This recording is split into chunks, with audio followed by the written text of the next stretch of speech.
맥주감사절을 맞이하여서 오늘도 하나님의 성전에서 예배하시는 우리 모든 성도님들 한 분 한 분께 하나님의 놀라우신 은총이 가득하시기를 주님의 이름으로 간절히 축원합니다. 하프타임이라는 말이 있습니다. 이 말은 보통 스포츠에서 많이 쓰는 말이죠.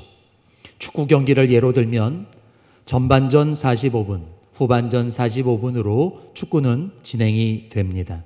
선수들은 전반전 45분을 최선을 다해서 먼저 뜁니다. 그리고 전반전을 끝내는 주심의 휘슬이 울리면 선수들은 일제히 이른바 라커룸이라고 하는 장소로 들어가 15분 동안 하프타임의 시간을 갖습니다.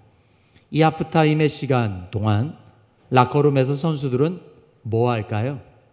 물론 당연히 가쁜 숨을 고르고 수분을 보충하고 또 휴식을 취하는 시간이 이 하프타임의 시간입니다. 하지만 하프타임의 시간은 휴식 이상의 의미가 있습니다. 선수들은 이 하프타임의 시간을 통해서 감독과 코칭 스태프들과 함께 여러 가지 새로운 작전도 짜고 전반전을 돌아보고 점검을 하는 시간을 갖습니다. 전반전에 잘못된 건 뭐였나? 수비가 잘못됐나? 공격은 괜찮았나? 문제점을 찾습니다. 후반전에는 어디에 중점을 두고 공격을 해야 될지, 수비는 어떻게 해야 될지 작전을 다시 수정합니다. 그리고 주장이나 아니면 고참 선수들 중심으로 하여서 서로 할 수 있다고, 혹시 지고 있더라도 우리 이길 수 있다고 다시 한번 서로 으쌰으쌰하며 사기를 충전합니다. 뿐만 아니라 이 하프타임 내내 선수들은 의자에 가만히 앉아 있어서는 안 된다고 합니다. 왜냐하면 전반전 내내 달아올랐던 이 몸이 금방 식어버리기 때문에, 그러면 후반전에 들어가서 제대로 뛸 수 없을 뿐만 아니라 부상의 위험도 많아지기 때문에 계속해서 몸을 움직여야 하고 스트레칭을 하고 몸 관리를 하는 시간.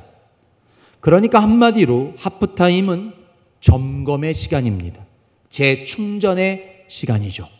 적절한 휴식과 함께 전반전을 차분하게 돌아보고 후반전에 대한 계획을 점검하며 으쌰으쌰 서로 독려하고 격려하면서 팀을 종합적으로 점검하는 시간, 그 시간이 바로 하프타임입니다. 이 점검을 제대로 하면서 하프타임을 보낸 팀과 대충 흩어져서 그냥 누워있다가 나온 팀과는 후반전의 경기력이 달라질 수밖에 없습니다. 하프타임의 시간을 제대로 가진 팀은 오히려 전반전보다 후반전이 훨씬 더 좋은 경기를 할 가능성이 많습니다. 그러다 보면 최종적으로 승리할 확률도 높아지는 것이죠. 그런 면에서 선수들에게 이 하프타임의 시간은 매우 특별하고 마법 같은 점검의 시간이라고 할 수 있겠습니다. 그런데 이런 점검의 중요함은 운동 경기에서만이 아니라 저와 여러분이 걷고 있는 이 신앙의 여정, 이 믿음의 경주에서도 마찬가지라고 생각됩니다. 우리 백운 공동체는 오늘을 맥주감사절로 지키고 있습니다. 왜냐하면 매년 6월 마지막 주일을 우리는 고정하여 맥주절로 지킵니다. 성탄절, 부활절, 이거는 한국에 있는 모든 교회들이 똑같은 날 일시에 우리가 절기를 지키지만 맥주절은 사실은 교회마다 조금 달라요. 꼭 정해져 있는 날짜가 없기 때문입니다. 그런데 우리 백운 공동체는 6월의 마지막 주일을 맥주절로 지키죠. 그 이유는 바로 이때가 올 한 해 절반을 지나는 주일이기 때문입니다. 우리가 경기가 1년짜리 경기라고 말할 수 있는 건 아니나, 그래도 우리의 신앙의 여정을 끊어서 본다면 매년 우리는 송구영신 예배를 드리며 새롭게 다짐하고 새롭게 출발하잖아요. 그런 면에서 1년을 우리가 달려가는 경주라고 생각할 때 바로 이 1년에 6개월이 지나는 6월의 마지막 주일, 오늘이야말로 우리가 1년을 중간 점검하는 시간, 하프타임의 시간이라고 할 수 있겠고, 그래서 맥추절은 우리 백운 공동체가 지키는 하프타임의 시간이다 라고 말할 수 있겠습니다. 운동선수들이 하프타임의 시간 라커룸에서 전반전을 돌아보고 작전을 다시 짜고 후반전을 승리하기 위한 점검을 하는 것처럼, 오늘 저와 여러분은 1년의 전반기를 우리가 돌아보고 하나님 앞에 감사하면서 이제 남아있는 후반기를 어떻게 승리하는 후반기로 만들 수 있을지를 제대로 점검하는 시간이 바로 오늘 이 맥추절기라고 생각이 됩니다. 축구를 예를 들었었는데 축구에서 제일 짜릿하고 신나는 재미있는 결과가 2대1 역전승이라고 합니다. 혹은 3대2 역전승이라고 해요. 전반전에는 지고 있었어요. 예를 들어보면 일본하고 국가대표 경기를 하는데 전반전에 골을 먹고 우린 못 넣었어요. 얼마나 마음이 답니까? 안달복달. 근데 후반전 들어섰는데 하프타임을 보내고 나온 우리의 태극전사들이 눈빛이 달라졌어요. 더 잘 뛰는 거예요. 그러다가 만회골을 넣었습니다. 그리고 끝내지 않고 최선을 다하더니 후반 종료 휘슬이 불리기 전에, 끝내기 직전에 역전골을 넣은 거예요. 아, 대한민국 짝짝짝. 그러면 아마 한국 모든 사람들이 난리 날 거예요. 와! 소리를 지르고 역전승을 하는 것이죠. 저는 신앙의 여정도 비슷한 것 같아요. 전반전을 어떻게 보냈던지 간에 우리가 이 하프타임을 맞는 맥추절을 통해서 우리의 신앙의 여정을 제대로 점검할 수 있다면 우리는 이 후반전에 만회골, 역전골을 넣는 것 같이 하나님이 보시기에 열매가 있으며 승리하는 2020년이 될 수 있을 거라고 믿습니다.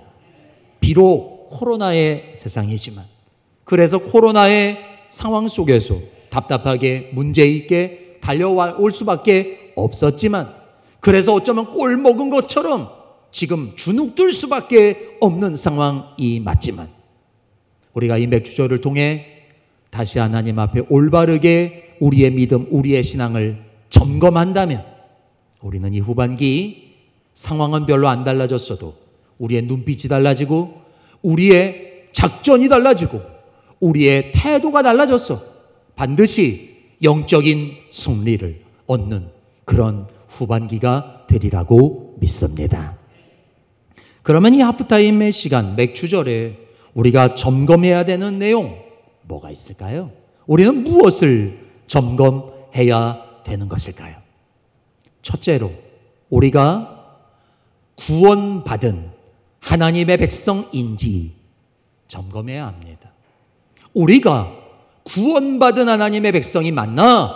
이거를 점검해야 하는 것입니다. 여러분, 왜 그런가 하면 맥추절기라고 하는 절기 자체가 구원하고 밀접하게 연관되어 있는 절기이기 때문입니다.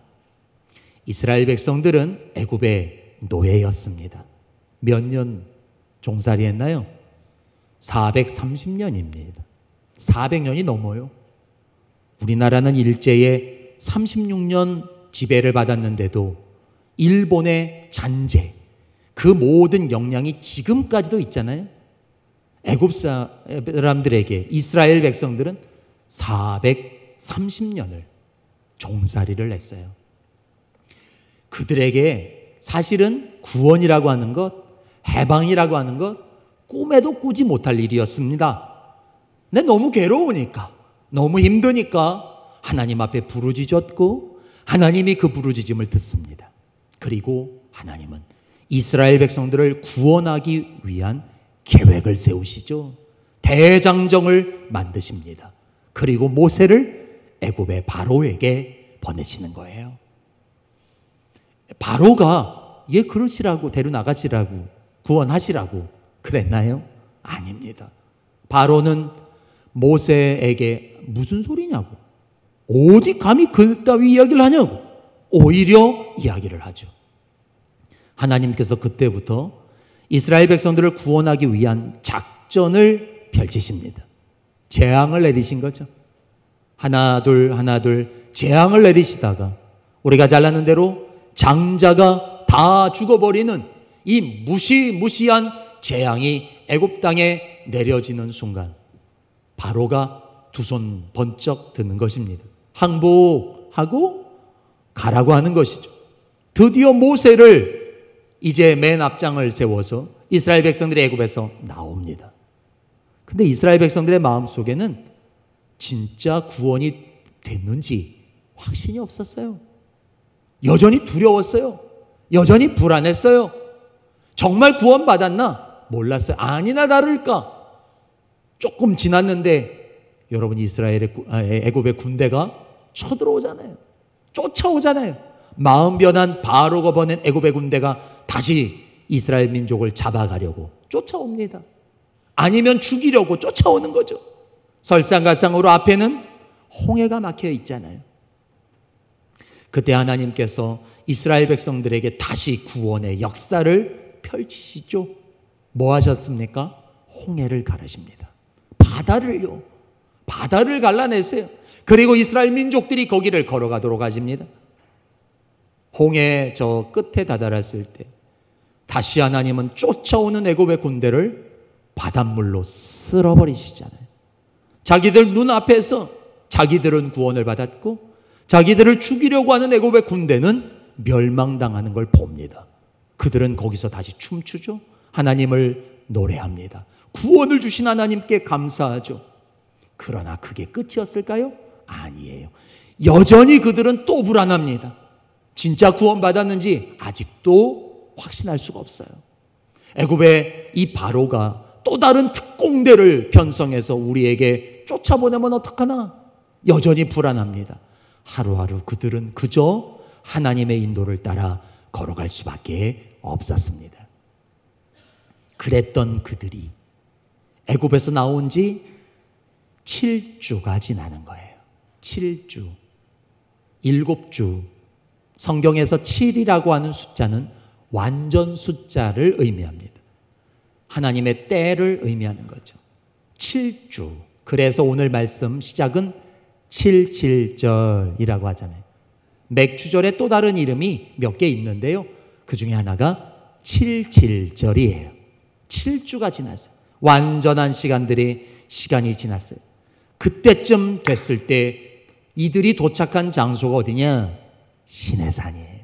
하나님을 나의 하나님으로, 나의 백성으로 언약을 맺었던 장소. 이곳에 도달해 하나님과 언약을 맺으며 다시 말해 77절 맥추절이 되었을 때 이들은 드디어 마음속에 이런 생각이 듭니다. 아, 진짜 구원 받았구나. 우리가 정말로 애굽의 이 사슬에서 벗어났구나. 이 바로의 압제에서 해방됐구나. 구원을 확인하며 하나님 앞에 구원을 확신하며 감사의 제사를 드리던 시간, 그 절기, 그게 바로 맥추절이라고 하는 절기였습니다. 그러니까 애굽에서의 완전한 구원을 기뻐하는 절기, 이게 맥추절이었다는 거예요. 그러므로 2020년 코로나의 상황 속에서 맥추절을 맞는 우리들, 이 하프타임의 시간에 우리가 제일 먼저 점검해야 되는 것은 저와 여러분도 똑같아요. 우리가 정말 구원받은 하나님의 백성인가? 이거예요. 정체성의 문제죠. 저와 여러분이 누구냐는 거예요. 코로나가 몰려와 5개월 동안 답답하게 살아갈 수밖에 없는 광야 같은 이 세상에서 저와 여러분 누구냐는 거예요. 이걸 점검하라는 것입니다. 저와 여러분이 어떤 존재인지, 여전히 우리가 하나님의 백성 맞는지, 이거부터 명확하게 정리하고 광야길을 걸어가야 된다는 것입니다. 맥추절은 이 구원을 점검하는 거예요. 구원받은 하나님의 백성인지 이걸 점검하는 것입니다. 코로나의 세상을 살면서 여러분은 누구십니까? 여러분은 하나님의 백성이 맞습니까? 정말로 하나님의 자녀 맞나요? 이것이 맞다면 우리는 더 이상 절망할 수 없습니다. 이것이 맞다면 우리는 더 이상 낙심할 필요가 없습니다. 상황은 똑같아도, 상황은 안 좋지만, 그러나 우리는 이 상황 속에서도 내가 하나님의 백성, 하나님의 자녀임을 기억하며 우리는 당당하게 살아야 합니다. 왕의 백성답게 살아야 합니다. 비록 코로나의 세상이 여전히 우리에게 답답함을 주고 우울감을 심고 힘들게 만들고 있지만, 그러나 우리는 이 코로나의 세상을 이겨내며 극복해야 합니다. 하나님 안에 바른 가치관을 가지고 바른 정체성을 가지며 하나님이 기뻐하시는 하나님의 백성다운 생각과 말과 행동을 하며 살아야 합니다. 하나님의 백성답게 시간을 관리하고 돈을 관리하고 우리의 삶을, 인생을 하나님 앞에 드리며 살아야 합니다. 구원받은 하나님의 백성답게 항상 기뻐하고 범사에 감사하며 쉬지 않고 기도하며 살아가는 자의 삶을 살아내야 된다는 얘기입니다. 여전히 생명을 전하는 사람의 정체성을 가지고 믿지 않는 사람들에게, 이웃들에게 오히려 더 불안해하고 답답해하고 길을 모르는 수많은 사람들에게 생명을 전하며 살아가야 한다는 얘기입니다. 하나님의 백성답게 말입니다. 맥추감사절, 단순히 헌금, 특별한 절기헌금 드린 날 아니에요. 하나님 앞에 우리의 정체성, 구원받은 하나님의 백성이라고 하는 사실을 제대로 점검하고 다시 옷깃을 여미고 2020년의 후반부를 하나님의 백성답게 사자우를 토하며 달려가는 그런 점검의 시간, 바로 그것이 오늘 이 하프타임 맥추절의 시간입니다. 여러분 누구세요? 대충 살 사람들 아니에요. 낙심하고 고개 툭 늘어뜨리고 이러고 살 사람들 아니에요. 하나님의 백성입니다. 구원받은 하나님의 자녀입니다. 어깨를 펴고 당당하게 하나님의 백성답게 살아가시는 하나님의 자녀들이 되시기를 주님의 이름으로 간절히 축원합니다. 하프타임의 시간 맥추절에 우리는 또 무엇을 점검해야 되는 것일까요? 하프타임이 작전 다시 짜는 시간이라고 했으니까 점검하는 시간이라고 했는데 우리는 뭘 점검해야 될까요? 둘째로 우리가 하나님의 인도를 받고 있는지 점검해야 합니다. 하나님의 인도하심, 하나님의 인도, 이거를 받고 살고 있나? 아니면 내 맘대로 그냥 막 살고 있나? 이거 점검하는 시간, 이거 다시 돌아보는 시간이 맥추절입니다. 왜 그러냐면 맥추절기라고 하는 이 절기가 이스라엘 백성들에게 하나님의 인도의 결과이기 때문이에요. 자, 여러분 이스라엘 백성들이 지금 어디 와 있다 그랬어요? 시내산에, 시내산. 하나님의 언약을 받고 하나님의 백성이 되는 이 체결이 맺어지는 장소, 이 은혜의 장소, 시내산에 와 있어요. 며칠 걸렸어요? 50일 정도 걸렸다 그랬죠. 49일, 7주, 애굽에 나온 지 7주가 됐으니까. 질문 던집니다. 여러분 생각해 보세요. 여기까지, 시내산까지 49일 동안 여행을 했는데 뭐 타고 왔을까요? 관광버스 타고 왔을까요? 하나투어에서 나와서? 아니죠. 걸어왔어요. 누가 데리고 갔을까요? 숙련된 가이드 김 부장님이 나와가지고 우리를 인도해 주었을까요? 아니죠. 습득된 숙련된 가이드 없었잖아요. 누가 여기까지 인도했냔 말이에요. 하나님이십니다. 처음부터 지금까지 그들을 인도하신 분은 하나님이세요. 낮에는 구름 기둥, 밤에는 불 기둥으로 그들 앞에서 이끄십니다. 광야, 길 없는 곳입니다. 광야, 먹을 것 없는 곳이죠. 광야, 햇볕을 막을 것이 없는, 그늘이 없는 곳입니다. 그런데 무사히 그들을 여기까지 하루 이틀 4시간이 아니라 49일, 50일을 여기까지 하나님이 그들을 인도하셨습니다. 이스라엘 백성들이 광야에서 할 수 있었던 일, 해야 했던 일 딱 하나입니다. 뭘까요? 하나님 바라보는 거예요. 그리고 하나님 따라가는 것이었습니다. 그들을 인도하시는 하나님을 따라가는 거였어요. 그들을 인도하신 하나님을 따라갔을 때 이스라엘 백성들에게 뭐가 펼쳐집니까? 길이 없는 곳에서 길이 열리는 기적이 나타나는 거예요. 물이 없는 곳에서 반석에서 물이 터져나오는 기적을 맛보는 거예요. 먹을 것이 없는 곳에서 만나가 내리는 은혜를 경험하고 씹을 고기도 주시고 그들은 하나님의 인도를 받으며 부족함이 없는 삶을 살 수 있는 거예요. 시내산에 도착했을 때 성지순례 가가지고 시내산에 가봤거든요. 아무것도 없더라고요. 민둥산, 바위산. 우리나라 산은 푸르르긴 하지. 약초라도 캐먹고 뭐 과일이라도 따먹을 게. 거기요 황량한 산입니다. 아무것도 없어요. 푸르르지도 않아요. 근데 거기에 도착했을 때 그들은 하나님과 약속을 맺으며 언약을 맺으며 깨닫습니다. 아, 하나님이 여기까지 우리를 인도하셨네. 에베네셀의 하나님, 우리를 인도하시는 하나님을 깨닫는 거예요. 절절절 느끼는 거예요.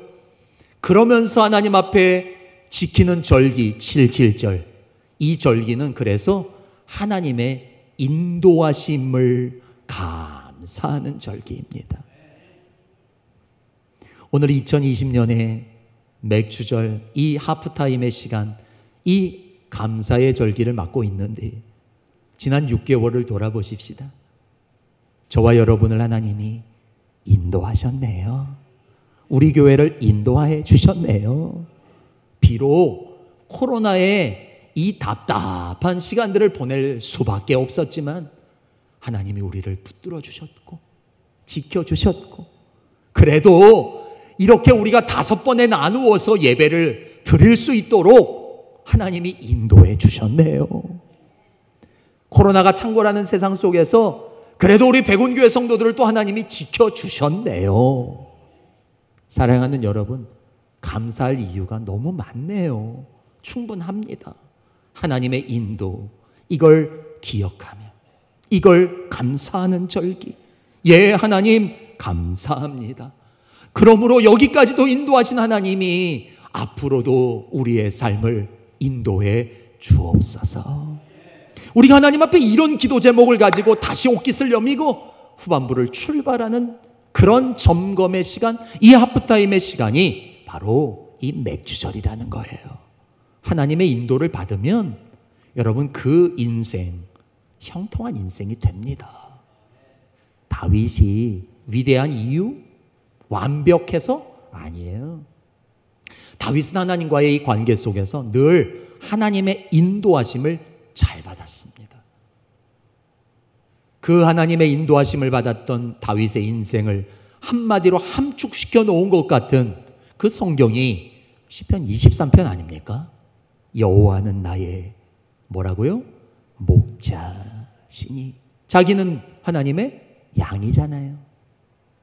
내게 부족함이 없으리로다. 여러분, 유목민들의 삶을 보면 양들은요 철저하게 목자에게 의존되어 있죠. 제가 코로나 있기 전에 작년에 금요기도회 때 한 10번 넘게 이 시편 23편 말씀을 강해했던 기억이 나는데, 양들은 목자 없으면 아무것도 못해요.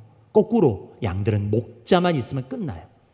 목자의 뒤를 따라가기만 하면 돼요. 자꾸만 저쪽 더 좋은 거 없나 이렇게 기웃대고 바깥으로 자꾸 튀쳐나가지만 않으면, 그러면 목자를 따르는 양들은 가장 안전한 길, 가장 좋은 꼴, 가장 풍성한 시냇물을 만나게 되어 있고, 결국은 가장 아름다운 양들로 살찔 수 있는 그런 결과가 주어져요. 결국 목자를 따르느냐예요. 다윗은 양으로서 목자 되신 하나님을 따르는 삶을 살았고, 그랬던 자기의 인생을 여호와는 나의 목자시니 부족함이 없다라고 고백합니다. 오해하지 마세요. 돈만 많고 건강하고 모든 게 다 풀리고 평탄했다는 얘기가 아닙니다. 다윗은 사망의 음침한 골짜기를 걷잖아요. 다윗의 인생이 평탄하지 않아요. 문제 늘 있었어요. 괴로움 많았습니다. 사울에게 늘 쫓겨다녔고 모함받았고, 아들이 자기를 죽이려고 반란을 일으키고, 다윗도 어려웠어요. 근데 다윗은 돌아보며 사망의 음침한 골짜기 같은 삶을 살았는데 해를 두려워하지 않을 수 있었다고. 그것은 주님이 나와 함께 하셨기 때문이라고. 그래서 다윗은 한평생 목자 되신 주님을 따르는 하나님의 인도하심을 받는 삶을 삽니다. 여러분, 우리도 그렇게 살아가야 하지 않을까요? 이 맥추절, 이 점검의 시간, 이 점검의 절기를 맞으며 우리는 정말로 하나님이 지금도 나의 목자 되셔서 나를 인도하고 계시다는 사실, 우리 입장에서는 하나님의 인도를 받고 있는지 이걸 점검하라는 것입니다. 하나님의 인도하심을 받으며 2020년을 후반기 새롭게 출발하시는 저와 여러분 모두가 되시기를 주님의 이름으로 간절히 축원합니다.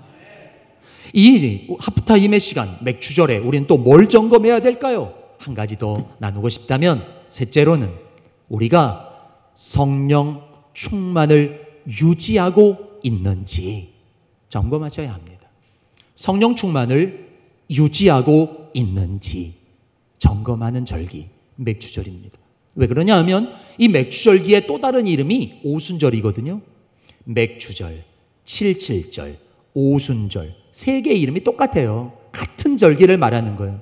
오순, 50일, 7주가 지났다 그랬죠? 7, 7, 49일. 다음 날이 50일이잖아요. 오순절. 그래서 오순절이에요. 근데 이 오순절이 무슨 일이 일어난 절기입니까? 성령 강림이 일어난 절기예요. 사도행전 2장을 보면 겁쟁이였던 제자들이 하루아침에 달라지는 기적이 일어납니다. 여러분 생각해 보세요. 제자들은요, 예수님께 사사받은 특별한 인물들입니다. 6개월짜리 DTS가 아니에요. 3년 반입니다. 예수님께 직접 훈련받았어요. 학생도 많지도 않아요. 12명 딱 뽑아가지고 예수님이 금토 이틀 동안 훈련시키지 않았어요? 365일. 모든 시간을 함께 하지 않았어요? 그 정도 되면 제자들이 전사가 돼야죠. 투사가 돼야죠. 영적 근육 불끈불끈 생겨야죠. 여러분, 강력한 용사가 돼야 하는 것 아닙니까? 지난 주일날 보능이가, 우리 구자영 권사님 아들이 저한테 인사 왔어요. 목사님, 저 UDT 훈련 6개월 들어가요. 제가 눈이 동그래졌어요. 여러분, UDT가 뭔지 아십니까? 특수부대 중에 특수부대가 UDT예요. 수중폭파대원. 이거 아무나 못, 일반 군인하고는 달라요. 제가 깜짝 놀랐어요. 보능아 하고 어깨를 딱 만지는데 더 놀랐어요. 돌덩이인 거예요. 근육이, 이야, 배도 한번 만져보자고 제가 배도 만져봤어요. 빨래판인 거예요. 그냥 단단한 특수부대원이 돼서 우리 보능이가 직업군인이거든요. 이렇게 돼 중서 딱 달고 온 거예요. 이야, 너 UDT 갔다 오면 더 용사 되겠구나. 그런 생각이 들면서 무슨 생각이 들었냐면, 우리도 이 세상에서 보능이처럼 영적 근육이 단단한 강력한 그리스도의 군사로 살아야 될 텐데, 제가 이 생각이 들었어요. 근데 여러분, 제자들이 예수님께 제자 훈련 받았으면 그렇게 살아야 되는 거 아닙니까? 본능이보다 더 튼튼한 영적 근육을 가지고 있어야 되는 거 아니에요? 근데 이 제자들이 어떻게 합니까? 십자가에 예수님이 못 박히시는 순간 다 도망가잖아요. 다 부인하잖아요. 부활하신 예수님을 만난 뒤에도 겁쟁이로 그대로 살잖아요. 그랬던 그들이 언제 달라지냔 말이에요. 오순절 마가의 다락방에 모여있던 그들에게 성령이 임하시자 그들은 완전히 달라지는 거예요. 겁쟁이였던 그들이 문을 열고 나아가 외치기 시작합니다. 예수가 그리스도라고, 예수가 하나님의 아들이라고, 예수를 믿어야 구원을 얻는다고. 모두가 다 박수 쳐줬나요? 아닙니다. 사람들이 핍박해요, 배척해요, 붙잡아가 죽였어요, 순교당합니다. 그런데 멈췄습니까? 누구도 더 이상 도망가지 않아요. 전 제자들이 다 순교하기까지 예수를 전하며 좁은 길을 갑니다. 억지로 갔을까요? 하늘 가는 밝은 길이 내 앞에 있다고 기쁘게 순교의 현장으로 그들은 걸어갑니다. 이 변화가 어디서 왔냔 말이에요. 하나밖에 없습니다. 성령의 임재. 여러분, 맥주절은 이 성령님이 임하신 절기예요. 그래서 이 맥주절을 맞으며 하프타임에 우리는 다시 우리가 성령 충만한지 돌아봐야 합니다. 성령 충만한 게 뭡니까? 가슴 벌렁대고 막 눈물이 맨날 나고 공중부양하는 것 같고 이겁니까? 아니에요. 하나님을 인정하며 사는 것입니다. 주님과 동행하는 거예요. 코로나의 이 우울한 세상에서 여전히 나와 함께 하시는 하나님을 의식하고 무엇을 하든 어떤 상황에서도 하나님을 인정하며 하나님께 묻고 듣고 순종하며 살고 하나님 앞에 기도하며 말씀을 기준 삼고 주님이 원하시는 삶을 구별하며 살아가는 것, 이게 성령 충만입니다. 하나님 앞에 성령 충만한지 점검해 보세요. 그리고 이 하프타임의 시간을 잘 보내고 인생의 우리 2020년의 이 순례의 여정의 후반부를 다시 멋지게 달려가 승리가 우리에게 온 역전승 주어지는 것처럼 전반부가 우리에게 답답하고 우울하고 절망스럽고 힘든 시간이었는지 몰라도 오히려 주님과 함께하며 사망의 음침한 골짜기가 또다시 펼쳐질지 몰라도 결국 승리하여 하나님께 영광을 드리는 2020년의 후반부를 살아가는 우리 백운의 모든 하나님의 백성들이 다 되시기를 주님의 이름으로 간절히 축원합니다. 기도하겠습니다. 존귀하신 하나님, 이 하프타임의 시간 맥주절을 맞으며 다시 하나님의 말씀으로 우리의 삶을 점검합니다. 돌아봅니다. 작전을 다시 짜고 다시 출발하려고 합니다. 하나님 도와주소서. 이 후반기 2020년의 후반부를 반드시 승리하게 하여 주시옵소서. 예수 그리스도의 이름으로 기도하옵나이다. 아멘.